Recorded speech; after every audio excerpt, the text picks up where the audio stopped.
Are you fed up with feeding? Whether that's breastfeeding, bottle feeding, any which way. Anything at all for your little, right? That's exactly what we want to dive into today. No, we're not your lactation consultants, but yes, we are your pediatric chiropractors, and yes, it's like just one of our number one complaints. We focus on latching in the office, especially what babe is doing and like where their tongue positioning is, where they're finding that suction, where they're feeling any sort of like, if they're losing that suction, then they might be taking in air. So we kind of want to just assess everything. Right. And do they have a really high arched palate, the roof of their mouth? Do they have a milky tongue? Maybe it looks like thrush, maybe it's milk. The list could go on and on. Yeah. And so we are going to show you and guide you through some of the techniques that we do on your little, your infant. There are no noises. These are stretches and techniques checking oral function and tension. She's gonna do them on me too, so it's gonna be a little bit larger of a mouth so you guys can actually see what's going on, and it might look hilarious, so You're going keep to in get mind. a great visual, in other words. Yes. Of course, in the office, we are always using gloves. We always have our gloves handy. And then again, of course, if you are at home doing this on your little, I just say make sure your nails are cut, make sure your nails are short, and make sure that your hands are clean. So, Dr. Jess, we are going to start with just stretches. Okay. Upper lip, buccle. I like to say buccal, but I was educated by a pediatric dentist not too long ago. They say buccal, which is of course in the cheek area. So for starters, let's talk about when we say the word lip or tongue tie. Yeah. You can hear that a lot, and we are quite honestly just talking about the tissue. So a lip tie, talking about the tissue that connects your upper lip to your gum line, and then a tongue tie, talking about the tissue that connects your tongue to essentially the floor of your mouth. It's there on virtually everybody. Mm-hmm. And you'll be able to see it when Mariah's working and everything. Yes. Like that. We'll show you these. That is why we're doing this directly Yeah. on Dr. Jess today, so you can get that visual.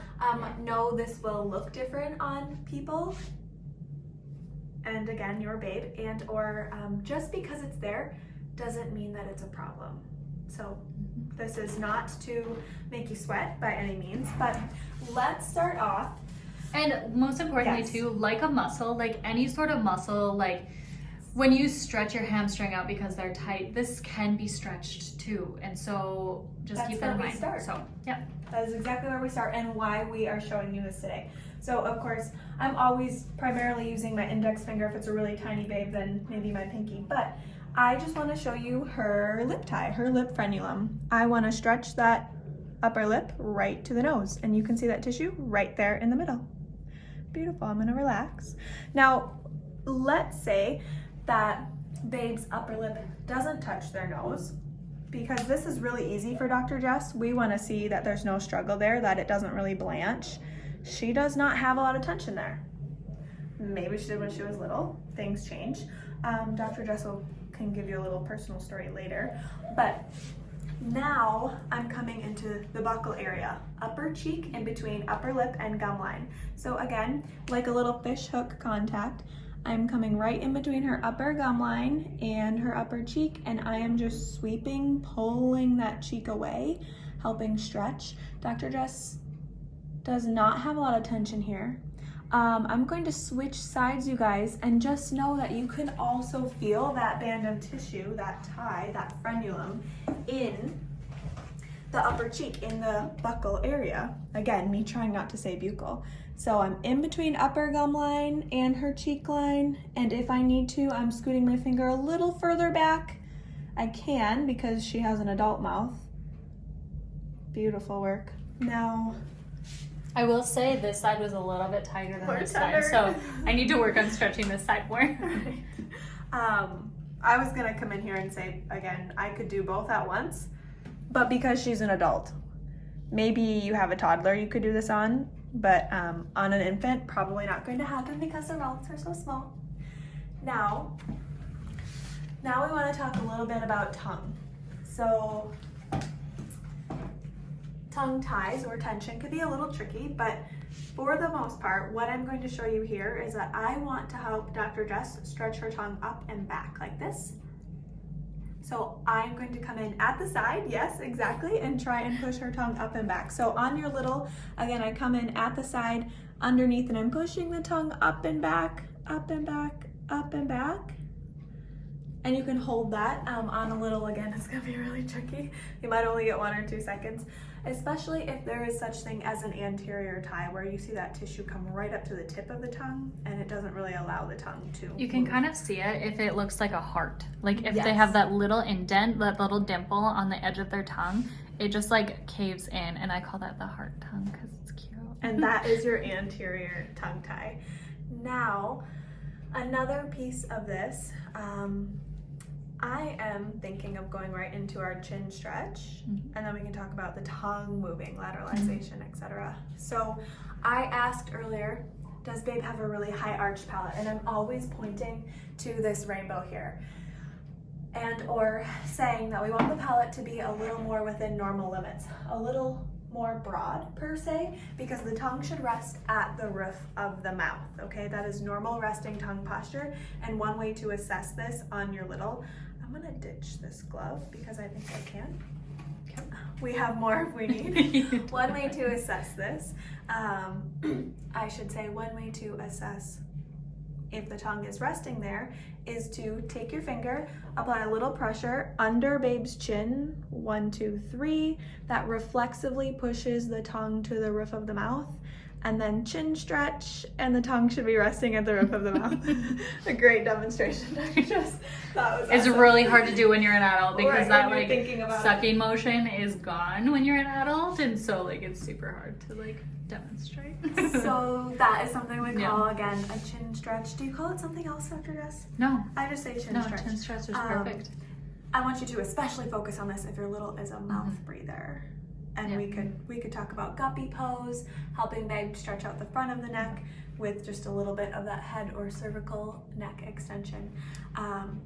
We're also going to talk about, can the tongue lateralize or move left to right? So again, just something we're looking for and assessing. So when your little's in here and or at home, again, I'm taking my finger and just at the corner of babe's mouth, is babe following me with their tongue side to side? Dr. Jess can also protrude her tongue. Some babes cannot stick their mouth out, or their tongue out, excuse me. Dr. Jess, what else do we want to talk about? Let's do the sucking one.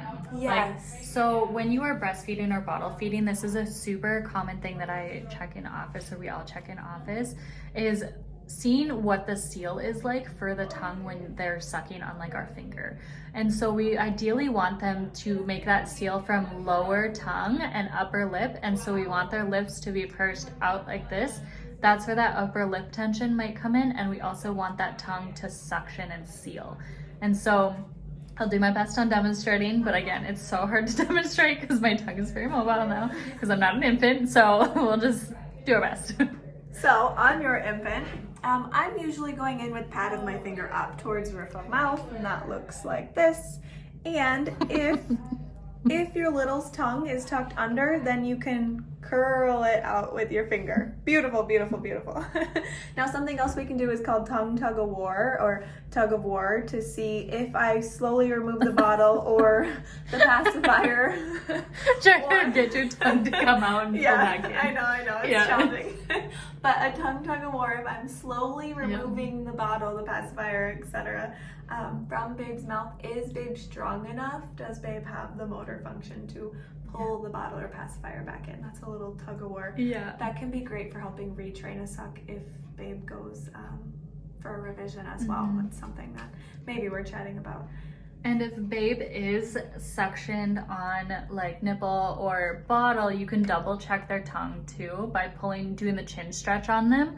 So if they're feeding nice and good, you can do that chin stretch as well, and their tongue should stay nice and sealed. You shouldn't see it like losing and lapping and like that clucking noise type of thing. You shouldn't hear that. So you can double check that by pulling down on their chin. And the last thing, I talked about it, but I didn't demonstrate. when we're talking about the roof of babe's mouth, the palate, that quite honestly, again, is just pad of my finger going in the mouth, and I'm just sweeping on the roof of the mouth. You'll be able to tell and or feel, again, if there's a really high arch, is it almost like, I don't want to say V-shaped, but that's what I'm going to say. Is it really, you know, almost pinpointed in the middle? Or is it a little harder, lower, flatter?